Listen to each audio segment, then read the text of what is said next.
ബസ്സിലെ തിരക്കിനിടയിൽ ആരും അറിയാതെ പോയ ഒരു നിമിഷത്തെ കണ്ടന്റ് ആക്കി മാറ്റിയപ്പോൾ തകർന്നുപോയത് ഒരു മനുഷ്യന്റെ ജീവിതവും ആയുസ്സുമാണ്.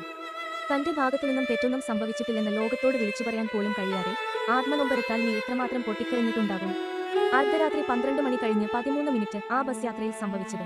പയ്യന്നൂർ റെയിൽവേ സ്റ്റേഷനിൽ നിന്നും കയറിയ ആ തിരക്കേറിയ ബസ്സിൽ തന്റെ കൈകൾ അബദ്ധത്തിൽ തട്ടിയതിനെ മോശം പെരുമാറ്റം എന്ന് ചിത്രീകരിച്ച് വീഡിയോ എടുത്തപ്പോൾ നീ അത് അറിഞ്ഞിരുന്നില്ല.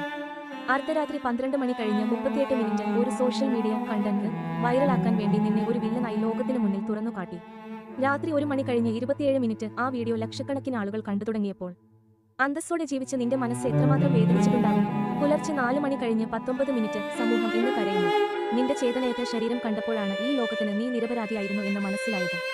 വെറുമൊരു ലൈക്കിനും ഷെയറിനും വേണ്ടി ഒരാളുടെ ജീവിതം പിച്ചിച്ചീന്തുന്ന ഈ ക്രൂരമായ പ്രവണതയ്ക്ക് നീ ഒരു ഇരയായി മാറി.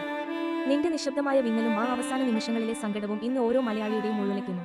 രാവിലെ 8 മണി കഴിഞ്ഞ് 16 മിനിറ്റ് പ്രിയപ്പെട്ട ദീപക്, നിന്നെ ഓർത്തുകൊണ്ട് ഇന്ന് അനേകം പേർ കണ്ണീർ വാർക്കുന്നു. നിനക്ക് നേരിടേണ്ടി വന്ന ഈ അനീതിക്ക് മുന്നിൽ കേരളക്കര തലതാഴ്ത്തുന്നു. നിന്നോട് മാപ്പ്. പ്രിയ സഹോദര, മാപ്പ്.